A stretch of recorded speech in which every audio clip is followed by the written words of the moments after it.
Three words to give me inspiration for any day I'm feeling down. 3 words. 3 words. You're gonna die. Yeah, that's inspiration. Do something about it. Do something about it. Fucking love you. I love you too. Take care. Ouais, ben ça c'est exactement le genre de citation qui me fait réfléchir puis qui me motive à vous faire le VV Frog Show depuis over 100 épisodes. So, fuck yeah, je suis Jess, The Harvesting Frog, bienvenue au VV Frog Show. Donc, bon matin, la gang, épisode 149. Hey, ça veut dire que demain, vendredi, épisode 150, fuck yeah, du VV Frog Show. Aujourd'hui, on y va très simple. Il n'y a pas beaucoup de news parce que probablement que même je pense qu'on n'a même pas de drop aujourd'hui parce qu'il se prépare pour le D-Con à Londres en fin de semaine. Donc déjà, on n'a pas grand chose à raconter. Mais on va aller sortir un extrait du de la dernière mise à jour qui a été faite par la VV Team. Parce que là, on va parler du fait que Alfred Kahn doute solide à propos du Metaverse. Il doute du Metaverse. Beaucoup. Donc yeah, that's it. Il va falloir qu'on regarde ça ensemble, puis on va aller voir les movement price, etc. So, yeah, disclaimer. Bon, là c'est le bout où je vous rappelle qu'il n'y a aucun conseil personnel financier d'investissement qui sont donnés dans cette vidéo. Vous devez absolument faire vos propres recherches et consulter des experts financiers pour vos investissements. Ouf, je bégaye à matin, mais le message est quand même le même. Donc, première news qu'on a, c'est un peu à propos de ceux qui vont être à Londres pour le D-Con.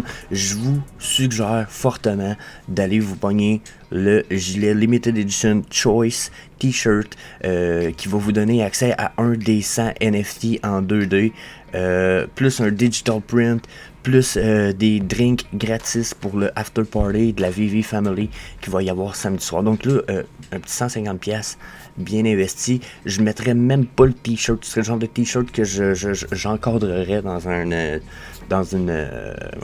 cadre. J'encadrerais dans le fond. Ben oui, je le mettrais dans un cadre. J'y toucherais pas. Sans dire que c'est un artiste de fou, German Roger. Puis ça reste fucking interesting. 1 de 100. Ça vient avec le digital print, je sais pas si vous comprenez, c'est fucking nice, donc moi j'irais faire mon tour là, puis je m'en paierais sûrement un. Sinon, ben il y a quand même le fait qu'il y a un after party pour la VV Family, ça c'est fucking nice. Je sais pas si c'est comme ça commence à être officiel, ils vont faire ça à cette heure. Fuck yeah.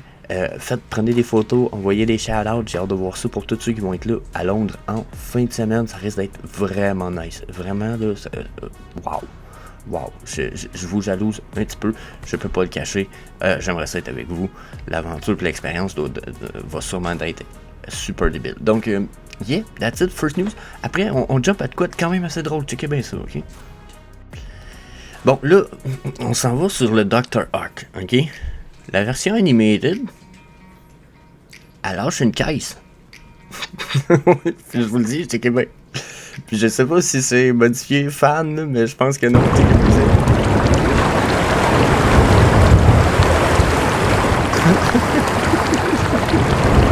Le bonhomme il pète. Je sais pas si vous l'animation, c'est très drôle.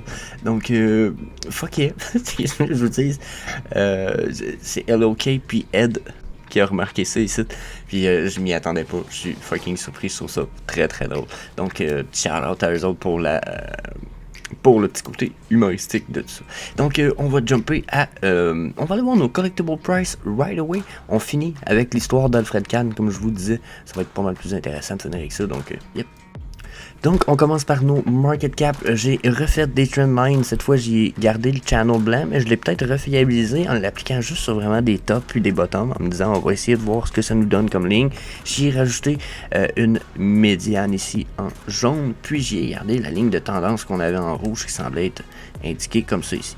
Donc, tout ça étant dit, probablement que finalement, on serait peut-être pas sorti d'un channel, mais en train de rebondir dans un channel, malgré le fait qu'on ne passe clairement pas par-dessus ma médiane en jaune. Vous voyez, on a l'air d'avoir de la misère à passer. On a flashé ici, floup. Puis tu sais, depuis qu'on a crash en dessous, on est beaucoup dans ce channel-là.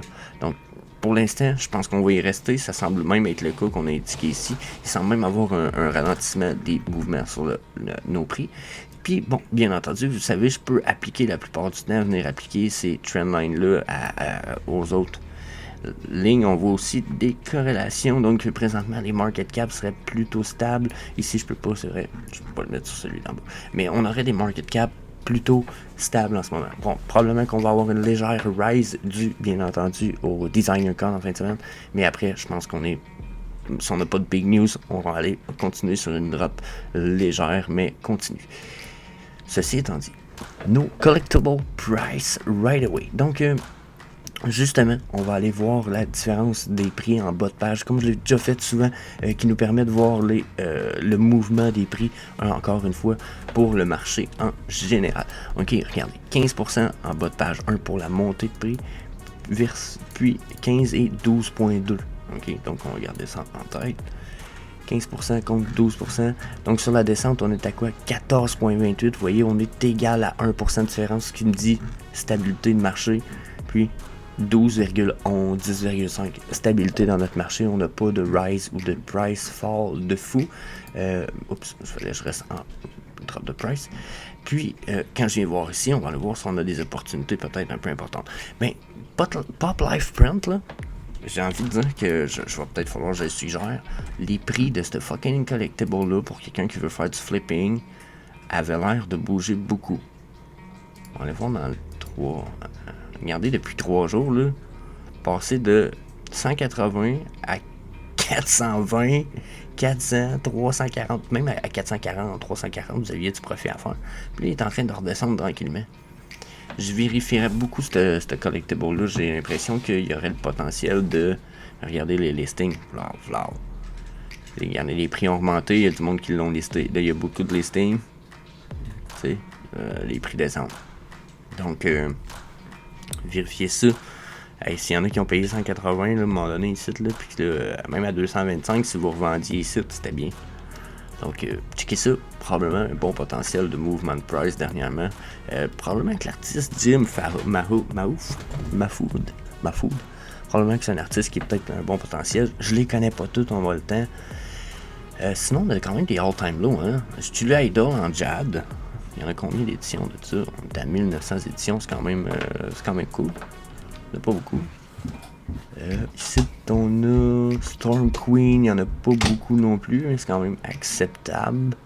Qu'est-ce qu'on a ici? Oh, le Coca-Cola Creation à 14, c'est sûr que son all-time low étant à 7, on se sent un peu trahi de voir ça, là, mais il recommence à descendre, donc d'après moi, on pourrait le revoir redescendre quand même bientôt si nos le market de nos collectibles descend beaucoup.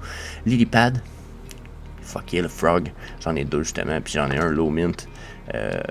Il y en a quand même juste 6000 des Lilypad, c'est cool. C'est peut-être pas aussi cool que Lucky, ça. Hein? Checkez ça. Ça rentre dans les 1000 Mint Edition. Pour ceux qui ne savent pas et qui me connaissent pas, j'ai ma petite échelle de classement des Grail. Puis 1000, là, on vient classer ça ici. Là.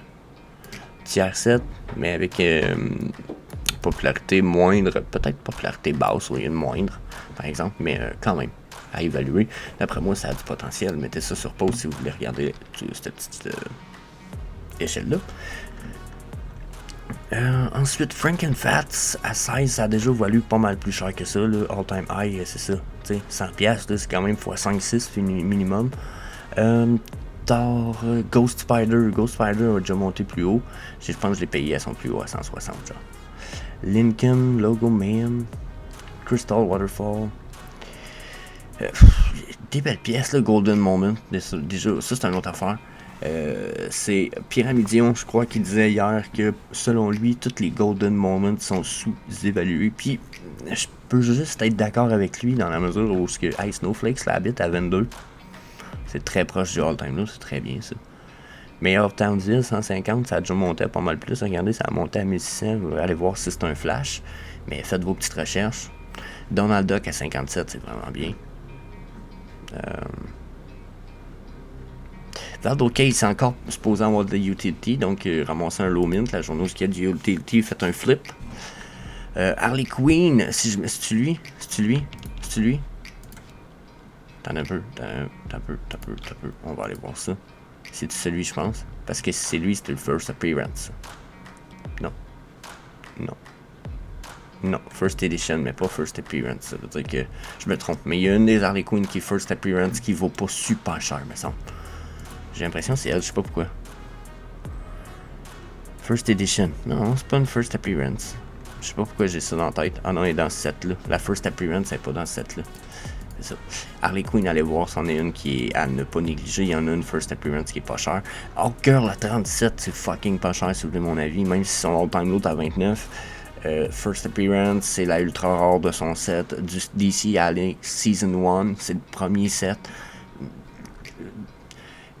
J'ai parlé beaucoup de Master Collector Program, puis c'est vrai que j'ai entendu encore une fois Pyramidion, qui est notre ami Toby in the World sur Twitter, qui me disait Jess, les Season 1, je pense aussi que plus tard ça va valoir de quoi. J'étais comme moi, les Golden Moment, les Season 1, quand on dit Season 1, c'est pas quand il est écrit Season 1 ici, la gang, mais c'est on a comme, je pense qu'on a dit la 3e saison de Vivi, c'est des collectibles qui nous viennent vraiment de la première saison, là, tu sais.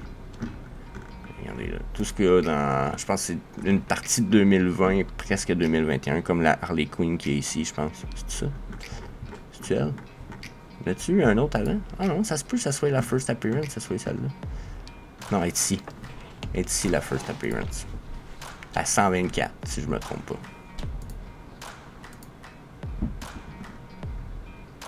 First Appearance. Vous en voulez un undervalue piece en ce moment? Ça date du 24 décembre, ça a été droppé genre à Noël. Vous voulez une pièce genre 124 pour le floor? Boom. Boom. Dernièrement, j'ai encore eu quelqu'un qui m'a... en tout cas, je sais c'est qui, là. Ça se cache souvent sur d'autres accounts ou plutôt ça vient de ce monde-là. Puis il disait, Jess, t'offres jamais de valeur dans tes vidéos, t'offres jamais d'opportunité pour vrai.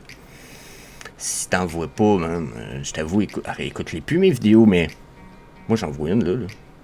Si toi tu vois pas une opportunité ici, là,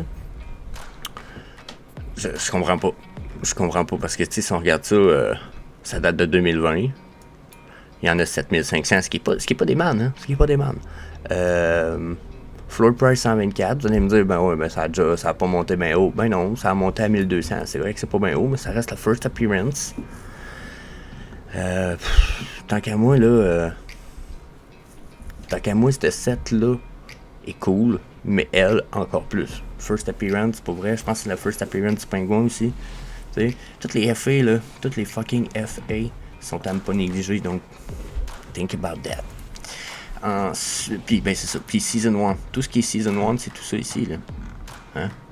Que ce soit les Mermicorno, Ghostbusters. Je pense qu'on a une limite à un moment donné. Je pense, par exemple, là, je pense qu'on sort de la Season 1. Faudrait que je vérifie. Mais, plus que c'est vieux, mieux c'est. Tu sais, Supergirl. Tu sais, tout le CoverGirl qui est ici, quasiment, c'est quasiment toutes des FA. Donc, encore une fois, tu sais, Catwoman, Mera, Supergirl, Batgirl, c'est pas toutes des FA, je me le demande. Hein? Je pense qu'on est toutes. Pour vrai, je pense qu'on est toutes. First appearance. Si j'ai ici. First appearance. Si j'ai ici. First appearance. Si j'ai ici. First appearance. Donc là, t'as un set. Season 2 pound. Vous voyez? Vous voyez, c'est ça qui arrive. C'est que là, je me suis trompé, on est dans la Season 2. C'est pour ça que je disais, il va falloir que je vérifie. La Season 1 est quand même short. Dragon Girl en fait partie. On va aller voir ça. Oups, je suis dans le market listing, c'est pas ça que je voulais. Allez, on se promène un peu un matin. Non, on parle d'opportunités de toute façon. Season 1. Dragon Girl fait partie de la Season 1, vous voyez. Tout ce qui est Season 1, moi je vous dis plus tard, là, ça va être pas mal plus de potentiel. Je sais pas si ce set-là de Batman était aussi Season 1. On va aller voir. On va voir dans le Market Store. Season 2. Donc, Season 1, là, si vous placez ça vous venez sur My NFT Tracker, placez ça en Release Date, allez jusqu'en page 4, vous allez voir tout ce qui est Dragon Girl et en bas c'est du Season 1. Puis en ce moment, il y a des astuces de mon prix, là. 9,49. Tu sais, le Ultra Rare, le site à 85, c'est bien. Son all-time low, t'as 62. Ok, faut l'avouer, son all-time low, t'as quand même 25 pièces en bas. Mais quand même, Thunderbird pour un rare ici, t'as 17. Yeah, super good opportunité. C'est un des meilleurs sets pour le Master Collector Program, la gang. Encore une fois, ça serait con de pas en profiter. Checkez ça. Le set pour 223$.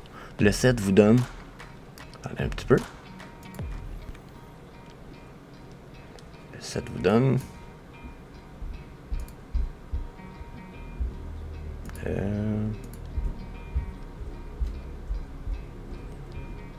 Bon, c'est Kripken saison 1. 18 Master Collector Points par jour. Juste pour le set. C'est quand même très bien, là, parce que si je fais x 365, ça vous donne 6000 Master Collector Points par année. C'est très bien. C'est très bien. Si vous voulez mon avis, là, c'est fucking bien. Donc, yeah, ça c'est mon avis là-dessus pour les Kripkens. Puis bon, tout ce qui est en dessous de ça, Ultraman, Unicorno, DeLorean. DeLorean, en plus, c'est le premier véhicule officiel. Non, moi, je suis dubitatif. Fait que, yeah, that's it. On va aller voir ce que Alfred Can a à dire. Peace. Donc, on est sur la petite partie à 44 minutes 5-6 à peu près du vidéo. Où ce que là, Alfred Can, il nous dit, là, je vais dire de quoi. Il dit, moi, il commence par dire, j'ai un gros doute sur le Metaverse. On va écouter ça, il y a les sous-titres en français en dessous, c'est peut-être pas écrit gigantesque, là. Mettre en full screen, ça va être un peu mieux. Mais, l'idée, c'est d'écouter ce qu'il dit de prime abord. Je vais essayer de vous faire un résumé, traduction aussi, parce qu'il y a Dan qui parle dans tout ça, c'est quand même intéressant. Puis, il finit en lâchant une espèce de snippet. Je parle de Alfred Can, quand même super intéressant. Puis, le développement, tout ça est vraiment cool. Donc, let's go. Netflix. I said we're going to be the next, Walmart. Yeah. And the Walmart connotation was size. Size. Number one retailer in the world. Because I think Netflix is got problems. I think all of them have got problems because you never know what's on. Yeah. One thing about V,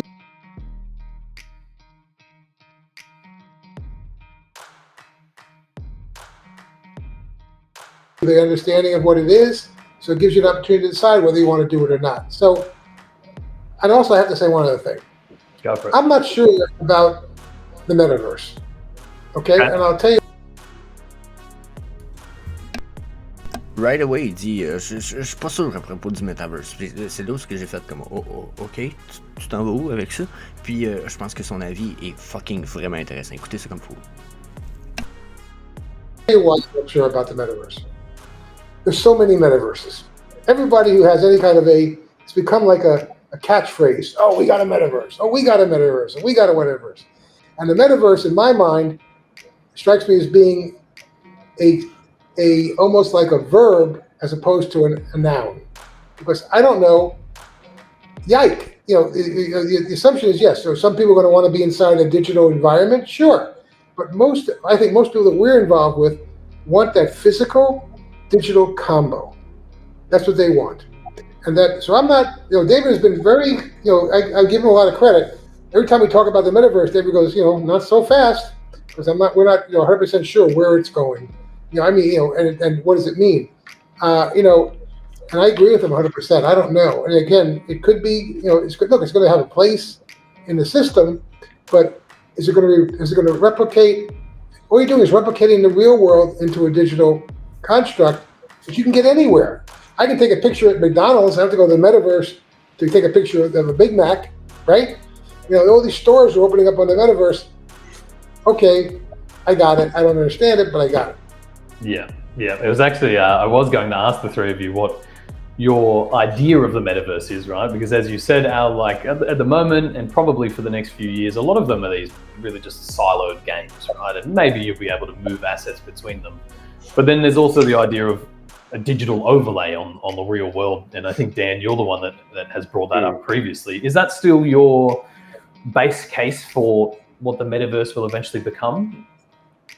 Yeah, I think Al touches on it quite well. And really my approach when building out the roadmap for Vivi is that we don't really know where or what the metaverse is going to be. There's tons of different options. There's many ways that we could go. Obviously, we've got our ideas on, where it might end up. But I think it's very important for a company like ours to evolve with the times and really just look at the user data, see what people are doing, see what they want. We obviously are working on things in the background, and that's going to be rolled out in various different stages. It's not suddenly going to be like boom, and then there's going to be a giant VV metaverse out there, because we could go to all of that effort and then maybe it just doesn't end up working as we anticipated. But to answer your question, Reese, yes, my belief is that in the future we will have two things. We'll have number one, AR, and that'll be that your phone, your TV, your watch, everything will be replaced by some kind of wearable device. And then in that world is going to be digital content, which is apparently what Vivi does. And then on the other side of that, is the metaverse side, which will be these 3D environments that are obviously disconnected from our physical world. We can be transported wherever we want. And really metaverses exist already and are extremely popular, like Fortnite. All of these sort of massive games are technically a big 3D world with multiple users that can all interact. So it really is just an extension of what is out there already, but probably something that's going to become less game oriented and more social focused. Yeah, I think. Ok, là c'est là qu'il va falloir écouter, parce que pour moi, c'était cool qu'ils nous disent Alfred Kahn qui doute sur le metaverse puis qui pense qu'on va être bien plus réalité augmentée que virtual reality. Je pense qu'il a raison, je pense que ça va être plus hot de passer dans la rue avec ton char, avec tes lunettes de réalité augmentée, puis de voir que j'ai des golden moments sur ma galerie en avant de chez nous. Je pense que ça va être plus cool que tu vois ça comme ça, que d'aller dans le metaverse pour venir passer devant chez nous pour voir que j'ai un collectible X, Y, Z, ou je sais pas si vous vous rendez compte, je pense que le fait d'avoir des lunettes puis juste de passer devant quelqu'un puis de faire « Oh shit! Oh yeah! C'est le Charizard de sa galerie, fuck yeah man, c'est la première édition, ça va changer, tu sais, genre de feeling, genre un peu pour pas brag about, mais jusqu'à un certain point, c'est ça, tu sais. L'être humain comme ça, on aime ça montrer, c'est pour ça qu'on a des couleurs, c'est pour ça que, tu sais, c'est parce qu'on aime un style, on veut que ça, on pense que ça nous représente, puis c'est pour ça que les collectibles, puis Vivi, puis etc., c'est aussi populaire. Donc là, je dis aussi populaire, c'est sûr que ça va l'être plus tard, puis encore plus, mais pour l'instant, je trouve que c'est quand même fucking très bien. Donc, là, écoutez ce qui s'en vient, c'est encore plus intéressant parce que ça fit encore plus dans ma mentalité que je vois dans le futur de, justement, réalité augmentée. Écoutez ça. I think that's a really key point. That I think the social aspect, I think the social aspect, one of the things that I think we have to investigate is I believe that Vivi is going to become Facebook and Instagram. And the reason I'm saying that, it's not because we're going to be because it's going to involve a lot of your creativity in terms of what you collect, but also it's a great place to promote. It is unbelievable place to promote. So you see it now when Disney gives away a subscription to Disney Plus by buying a certain NFT, or you sold James Bond tickets and with an NFT. To me, this is the magic. This is the philosopher's stone. They open up that advertising position to where we could use Vivi as a vehicle to promote, a licensor's products, but also to give people another way of going. So I think that's one of the most important things that I can think about. I think. Donc là, bon, je vais faire un résumé rapide pour ceux qui peut-être avaient de la misère un peu avec ce qui a été dit, qui ont de la misère à lire ce qui avait été écrit en bas. First of all, il commence en disant, Alfred Kahn commence en disant que lui, il doute du metaverse. Hein? First of all, il est comme, moi, j'ai pas l'impression que le metaverse, c'est quoi où ce que les gens vont vouloir, de prime abord, se pitcher pour aller vivre une expérience. Puis il dit, de toute façon, tout le monde utilise metaverse dernièrement. Il dit, c'est devenu plus un verbe qu'un nom. Il dit, metaverse, moi, je metaverse ci, metaverse ça.